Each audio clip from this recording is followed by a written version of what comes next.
sudut yang penting dan yang terpenting.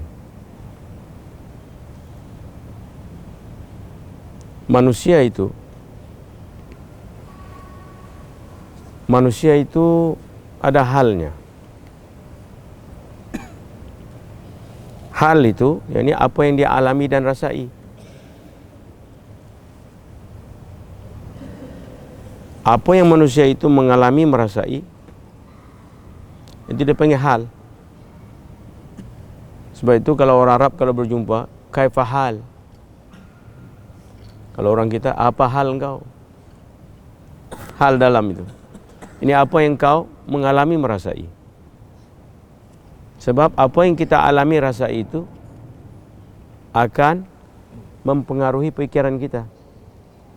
Manusia itu akan berpikir selaras dengan apa yang dia rasa.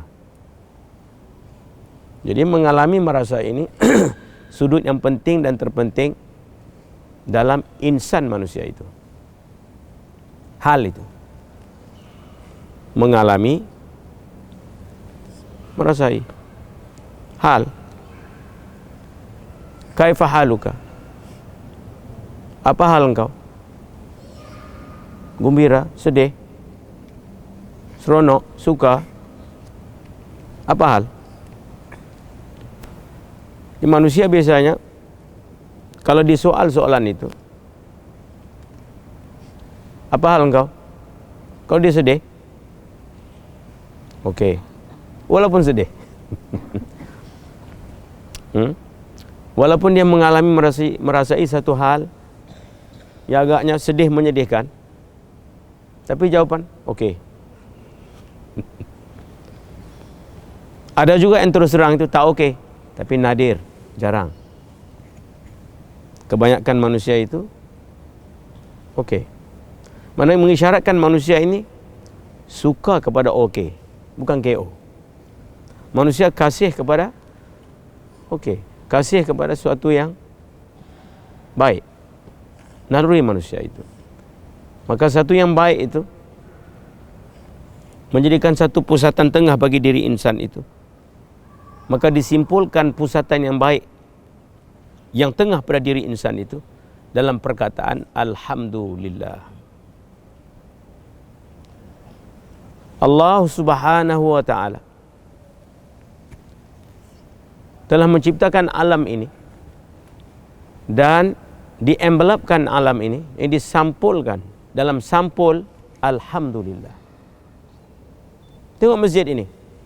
Kalau kita pandang kiri kanan, ada yang nak keji atau nak puji? Puji itu sampul lah itu. Masya Allah. Jadi kita dikelilingi oleh kepujian. Sebab itulah dasar ibadah atau dasar permulaan percakapan Alhamdulillah. Sebab itu kenyataannya. Itulah dia, bukan ada yang lain lagi. Tak ada yang lain lagi. Kalau itulah dia, tidak ada yang lain lagi, takkan kita nak ucap yang lain pula.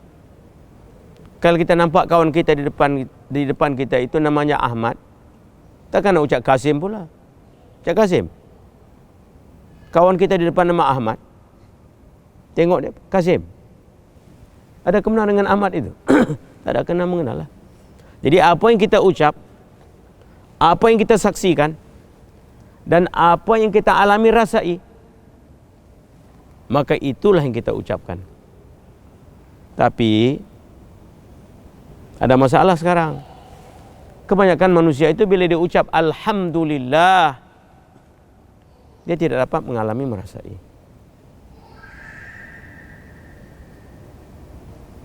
Semacam satu orang berdepan dengan kawannya tadi,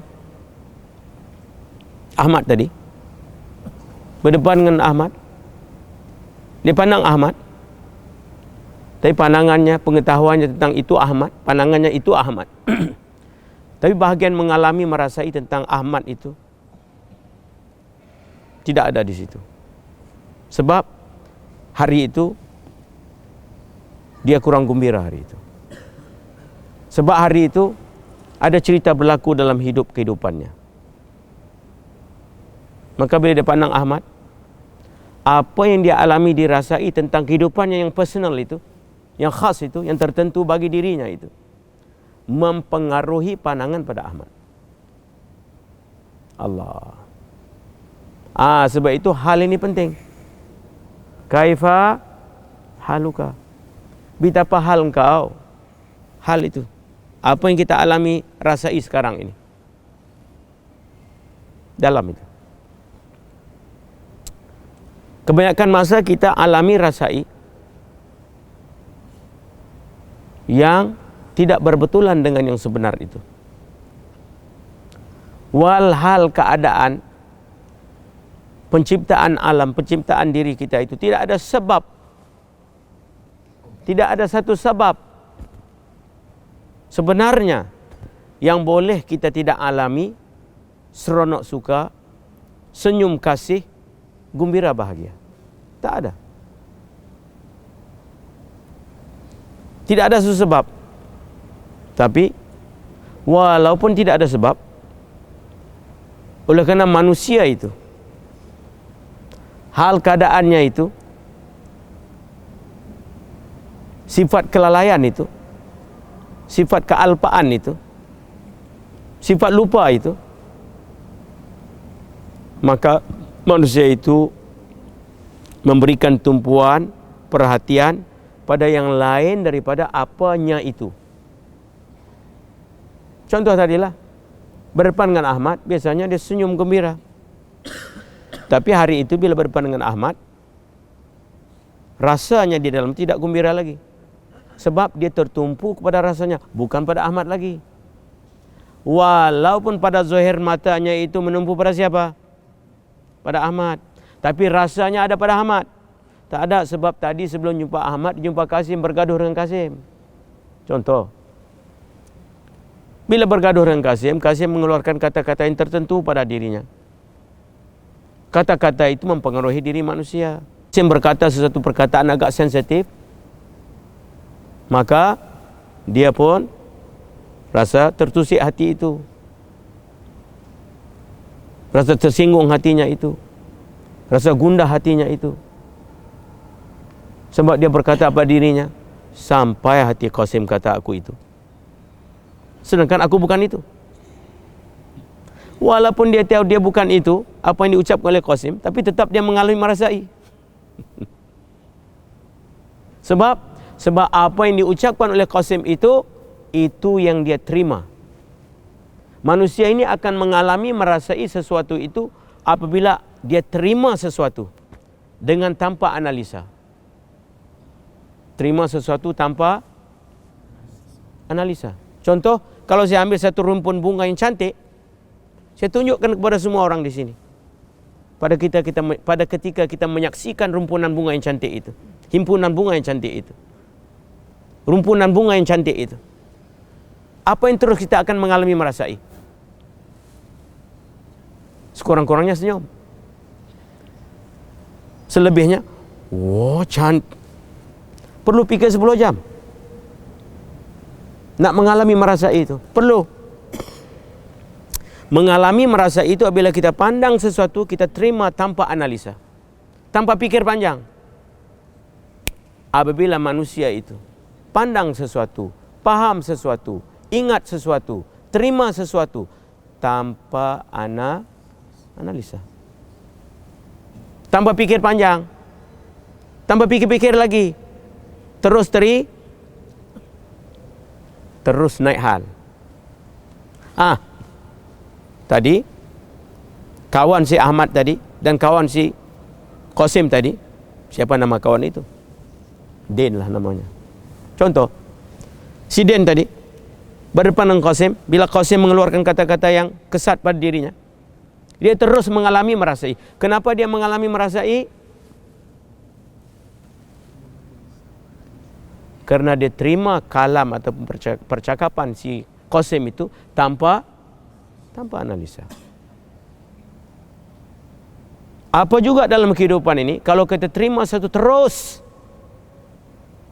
tanpa analisa, terus kita akan mengalami merasai.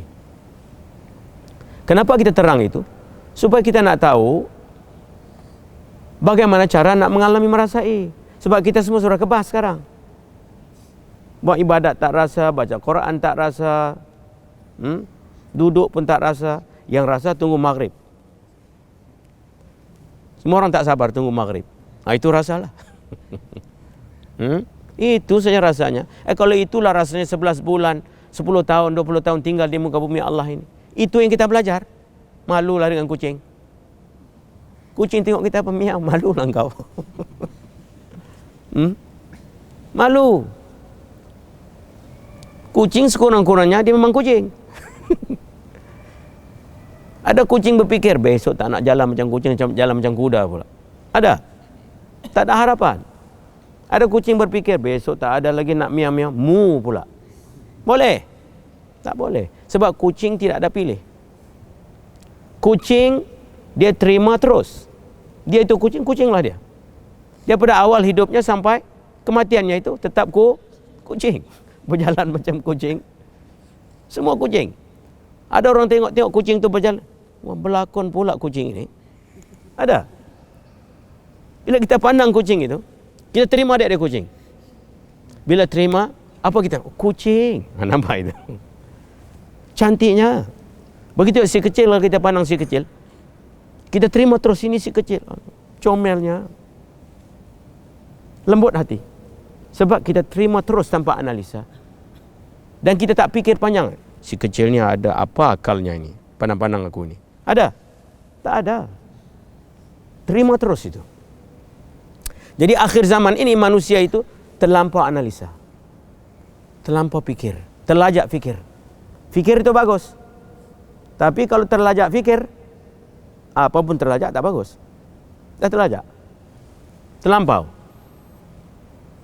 Alamat terlajak fikir itu, kita tidak dapat lagi mengalami, merasai apa yang kita tahu, apa yang kita pandang, bersamaan di dalam itu apa yang patut kita rasa. Rasa yang tidak bersamaan dengan apa yang kita tahu, apa yang kita pandang itu, kalau tidak ada rasa yang bersamaan dengan apa yang kita tahu, apa yang kita pandang itu alamatnya fikir itu agak terlajak.